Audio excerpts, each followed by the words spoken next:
আসসালামু আলাইকুম, সবাই কেমন আছেন? আজকের ভিডিও টপিক হচ্ছে কবুতরের গোসলে আমরা কি ধরনের উপাদানগুলো ব্যবহার করতে পারি বা সঠিক নিয়মে কবুতরের গোসলের জন্য আমরা যা যা করতে পারি তার উপরে। তো শুরুতেই বলে নেই, প্রত্যেক সপ্তাহে অন্তত একদিন গোসল দেওয়ার ব্যবস্থা করবেন কবুতরকে। আর এখন যেহেতু গরমের সিজন শুরু হয়ে গেছে, এই সময়ে যদি সম্ভব হয় সপ্তাহে অন্তত 2 দিন গোসলের ব্যবস্থা করবেন। সেটা থরের কবুতর হোক, খাঁচায় হোক, ধাপড়িতে হোক, যেখানে হোক, বাইরে হোক, অন্তত একদিন, সম্ভব হলে 2 দিন গোসলের ব্যবস্থা করবেন। আর পানিতে কি কি ব্যবহার করা যায়, শুরুতেই সবচাইতে সহজলভ্য যেটা, সেটা হচ্ছে পটাশ। পটাশ পাওয়া যায় না এমন কোনো এলাকা নেই, মানুষের ফার্মেসি হোক, পশু পাখির ফার্মেসি হোক, পটাশ খুব সহজেই পেয়ে যাবেন। আর পটাশ দেওয়ার ক্ষেত্রে যেটা লক্ষ্য রাখবেন, হালকা গোলাপি হয় এরকমভাবে পটাশটা দিবেন। কয়েক দানা দিয়ে দিলে দেখবেন পটাশটা হালকা গোলাপি হয়ে গেছে। এটা যদি গাঢ় রং ধারণ করে, অর্থাৎ একদম গাঢ় বাদামি হয়ে যায় অনেক সময়, বা একদম লাল হয়ে যায়, এরকম যেন না হয়, হালকা দিবেন। বেশি পরিমাণে দিলে কবুতরের কালারের উপরে এফেক্ট পড়বে, প্লাস হচ্ছে ওটা কবুতরের জন্য ক্ষতিকর। আর গোসলের সময় যদি পটাশ খেয়ে ফেলে তাতে টেনশনের কোনো কারণ নাই, এটা কোনো সাইড ইফেক্ট নাই, কারণ খুবই সামান্য পরিমাণে ব্যবহার হয়। আর গোসলের সময় খুব বেশি খাবে না, সামান্য একটু। চাইলে এনে এটা গুঁড়া করেও নিতে পারেন, অথবা বড় যদি সাইজে হয়, যেমন 250 সেকেন্ড যেটা ব্যবহার করা যায় সেটা হচ্ছে ফিটকিরি। আস্তটাও পানিতে বড় মুদির দোকান রেখে দিয়ে বা হচ্ছে শানগর, যে পানিতে যতটুকু মিশে যায় ওই সব দোকানে যদি খুব সহজেই পেয়ে যাবেন। আপনার গুঁড়া করে না, ফাঙ্গাল বা অ্যান্টিব্যাকটেরিয়াল যে ডিজিজগুলো আছে এগুলোর বিরুদ্ধে খুব ভালো কাজ করে। এছাড়া জীবাণুনাশক ছাড়াও এটা বহির্পরিজীবী দূর করতে খুবই ভালো কাজ করে। এছাড়া পালক পরিষ্কার রাখতেও ফিটকিরি আসলে। আর যেটা ব্যবহার করা যায় সেটা হচ্ছে পিঙ্ক সল্ট। পিঙ্ক সল্টটাও এখন অ্যাভেলেবল মোটামুটি সব জায়গাতেই পাওয়া যায়। পিঙ্ক সল্টের গুঁড়াও পাওয়া যায়, দানাও পাওয়া যায়। দানা নিলেও এই বললাম 300 গ্রামের মতো যদি সাইজ হয়, সেক্ষেত্রে 2 থেকে 3 মিনিট পানিতে রেখে দিলে গলে যতটুকু পানির সাথে মিশে যায় অতটুকুই যথেষ্ট। আর যদি গুঁড়া করে নেন সেক্ষেত্রে পরিমাণ মতো দিয়ে দিবেন, তাতে বাথ সল্টের মতো খুব ভালো কাজ করবে। 3টা উপাদান একই সাথে ব্যবহার করতে পারেন। আবার যদি কেউ সিঙ্গেল ব্যবহার করতে চান, সেক্ষেত্রে বাই রোটেশন একদিন ফিটকিরি দিলেন, তাহলে পরের দিন পটাশ দিতে পারেন, তারপর আবার এগুলো ব্যবহার করতে পারেন। এভাবে যেমন ওরা রোটেশন ঘুরায় দিতে পারেন, অথবা 3টা একসাথেও পাশাপাশি পারেন। এখন যেহেতু সামার সিজন চলে আসছে, কিছুদিনের মধ্যে কবুতর মল্টিংয়ে চলে আসবে। এই সময় মল্টিংটা খুব দ্রুত হবে এবং পালকগুলো পড়ে যেয়ে নতুন পালক খুব সহজে গজাবে এবং সুন্দরভাবে গজাবে। এবং এই সময়ে পানিতে, ওদের খাবারের পানিতে অবশ্যই কিন্তু জিঙ্ক দিবেন যখন মল্টিংটা শুরু হয়ে যাবে। আর গোসল সম্বন্ধে ভিডিও যেহেতু, আমি আজকে গোসল নিয়েই কথা বলি। তো এই যে 3টা উপাদান আছে, এছাড়াও বাজারে কিন্তু বাথ সল্ট কিনতে পাওয়া যায়। যারা বাথ সল্ট কিনে নিতে পারেন তারা বাথ সল্ট ব্যবহার করতে পারেন।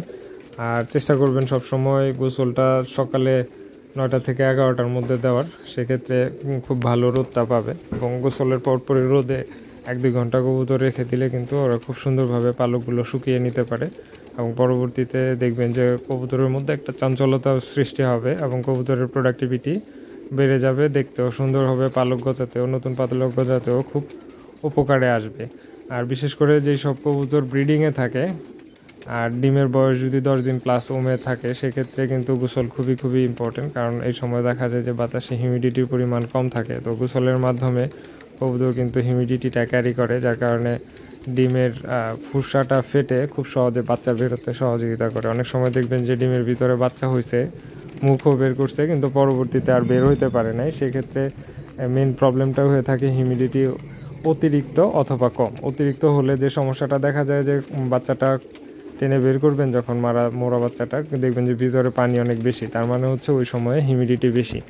সেক্ষেত্রে যেটা করবেন, এই সমস্যাটাও হয়ে থাকে বেসিক্যালি বর্ষাকালে, বৃষ্টিপাত যখন বেশি হয় তখন এই ধরনের সমস্যা হয়। ডিমের ভিতরে বাচ্চা দেখবেন পানি ভাবটা বেশি, কিন্তু বাচ্চা বেরোতে পারে না। সেক্ষেত্রে ডিমের খুঁড়াতে শুকনা বালু দিয়ে দিবেন, ও হচ্ছে বাড়তি হিউমিডিটিটা শোষণ করে নেবে, যার কারণে হ্যাচিংটা ভালো হবে, বাচ্চা খুব সুন্দরভাবে বের হইতে পারবে। আর যদি গরমের সিজন হয়, গরম না, যখন আর কি আর্দ্রতা কম থাকে, যেমন এসব উপাদান ব্যবহার করার পর বৃষ্টিপাত কম হয়, ওই সময় গায়ে হয়ে থাকে, সেক্ষেত্রে দেখবেন আর্দ্রতা বাতাসে খুব কম থাকে। গোসলের মাধ্যমে এটা যে ড্রপটা আছে, এই ড্রপটা ব্যবহার বাড়ানো যায়। এছাড়াও আমি আমার কবুতরের লফটে অন্তত 3-4 দিন আগে হালকা স্প্রে করতে পারেন। এটা ব্যবহার করার নিয়ম হচ্ছে যে কোনো ভেটেরিনারি দোকানে আইভারমেকটিন পুরো ড্রপটা পেয়ে যাবেন। 40 থেকে 45 হিউমিডিটিটা ভালো পাবে, বাচ্চাটাও ভালো পাবে। একটা ড্রপ দিয়ে বাচ্চাটা খুব সঠিকভাবে বাচ্চাটা বের হতে পারবে। সেক্ষেত্রে কবুতরের 2 পাখায় 2 ফোঁটা দিয়ে দিবেন, লেজে 1 ফোঁটা এবং ঘাড়ে 1 ফোঁটা, টোটাল 6 ফোঁটা দিয়ে দিলেই দেখবেন যে পরের দিন ওই কবুতরের গায়ে কোনো ধরনের পোকা মাছি বা কোনো ধরনের পরজীবীর দেখতে পাবেন না। পাশাপাশি যদি ডিমও থেকে থাকে সেটাও খুব সহজে দূর হয়ে যাবে। এছাড়াও আইভারমেকটিন পোরন ছাড়া আইভারমেকটিন গ্রুপের কিন্তু কৃমিনাশকও পাওয়া যায়, তো সেটাও পানিতে ব্যবহার করা যায় করে দিতে পারেন। ছাড়া চাইলে একটু কমও দিতে পারেন, পাওয়া যায়। এটা কিন্তু এটা ব্যবহার করার ক্ষেত্রে সাবধানতা অবলম্বন করুন। এটা পানিতে 1 লিটারে একবারই দিবেন, বারবার এটা ব্যবহার করবেন না, কারণ এটা যেহেতু কৃমিনাশক বারবার একটা মেডিসিন ও গোসলের সময় যদি পানিটা খায় সেক্ষেত্রে বারবার খেলে এটা দেখা যায়। এই বিষয় নিয়ে আরেকদিন কথা বলবো, কৃমিনাশক নিয়ে কোনো ভিডিও করলে সেক্ষেত্রে এসব ব্যাপারে আমি বিস্তারিত বলে দেওয়ার চেষ্টা করব। আর গোসলের পরে এরকম রোদে রাখার চেষ্টা করবেন। দেখেন গোসলের পরে মাশাআল্লাহ সবগুলো কবুতর কত ফুরফুরে রোদ উপভোগ করতেছে যে যার মতো করে। আর একটা বিষয় খেয়াল রাখবেন, যারা উড়াল কবুতর বা রেস্টে রাখছেন কবুতর, এই সময় কিন্তু নরমাদি একসাথে ছাড়বেন না। সেক্ষেত্রে কবুতরের ব্রিডিং মুডটা অনেক বেশি থাকবে বা ডিমে চলে আসবে। আপনি রেস্টে রাখবেন কিন্তু ওরা রেস্টে থাকবে না, অর্থাৎ একদিন নর আরেকদিন মাদি গোসল এভাবে দিবেন, আর নয়তো বা নর আগে দিলে বা মাদি পরে দিবেন, মানে একটা ক্লোজ করে আরেকটা দিবেন, দুটো একসাথে দিবেন না, সেক্ষেত্রে ঝামেলা করবে। আর যাদের এভাবে অভ্যাস আছে নরমাদি একসাথে ছাড়া, তাদের তো যেভাবে ম্যানেজমেন্ট দেন সেভাবে দিবেন, কোনো সমস্যা নেই।